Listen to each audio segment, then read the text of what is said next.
is almost hitting you in the forehead and it's just making you sick. Often one of my eyes feels stiff and dry. I can even see that my skin gets puffy on the side of my face, which the pain is on. I just want to be able to remove that entire section of my head to relieve the pain. Without sounding dramatic, I actually thought, well, this is it then, and I was about to pass out. Oh, I can empathise with all of that. I've had my own fair share of migraines over the years, and they are so brutal at like the peak of the pain. But then I find that even after like the worst of the pain is over, it often takes my brain like another day to fully reset and get back to normal. Because like I'll try and do something, like try and do a Sudoku or something. It's like, no, my brain isn't working. My brain still isn't at the point where I can cope. And I hope you'll remember, like a few weeks ago, we were asking for all of your questions. What did you want to know about headaches and migraines? And we were going to make a special programme just for you answering them all. Well, here it is. We're ready to go with that Inside Health special. And I've got a panel of people I want you to meet who are going to answer all your questions over the next half hour or so. So first up, Alex Sinclair, Professor of Neurology, who studies headache at the University of Birmingham. Welcome to the programme. Hello. Are you surprised at the scale of questions that we got in? I'm actually not surprised because there are many people with migraine in the UK and internationally, and their voices are very rarely listened to and heard. So this is a great opportunity to kind of put away some of the myths and hopefully answer some of the questions. That's the plan. And we're also joined by Richard Wood, who's a GP who also has a special interest in headache. That's right, isn't it? Oxford University Hospitals.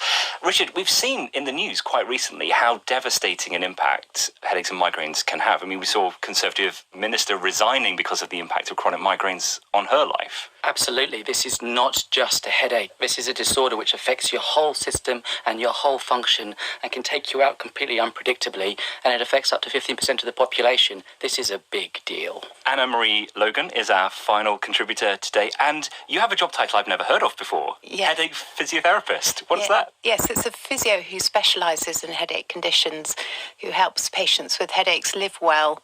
So that might be physios who use manual therapy and exercise, or as I do, I work in a specialist centre and use medicines and injections, but all with the same purpose, to help patients live well with their headache condition.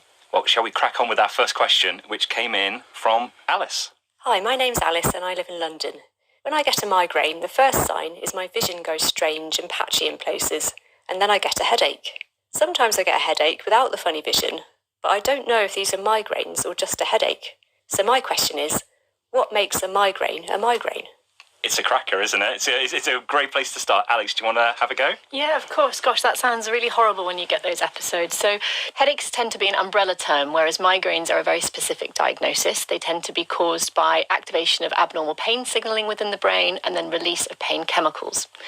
There's 4 phases of a migraine. There's a prodrome, which we might come on to later, where you might get food cravings. Then there's the aura in some people, and then you get the headache phase, and then that postdrome afterwards, where you tend to get the foggy head and can't think clearly, or might not be able to do your Sudoku, like you were mentioning earlier. Okay, so headache is just like one component in the arc of a migraine. Yeah. So Richard, if that's a migraine, what's a headache?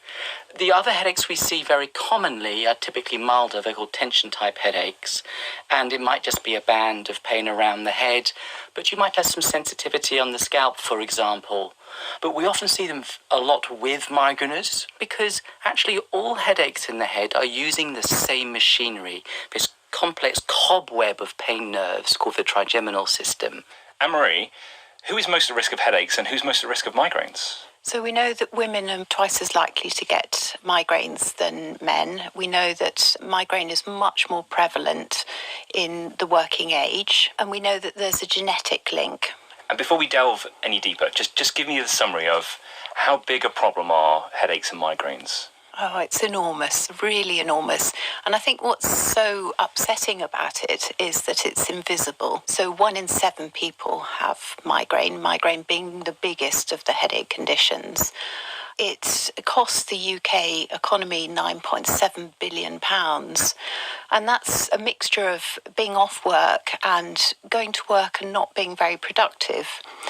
And because it's invisible, there's a stigma attached to it, and that is really upsetting to see. And people get dismissed from work much quicker than employers aren't always very sympathetic, are they? No, but they get dismissed quicker than if they'd had other health conditions. Thanks, Anne-Marie. Got our next question in.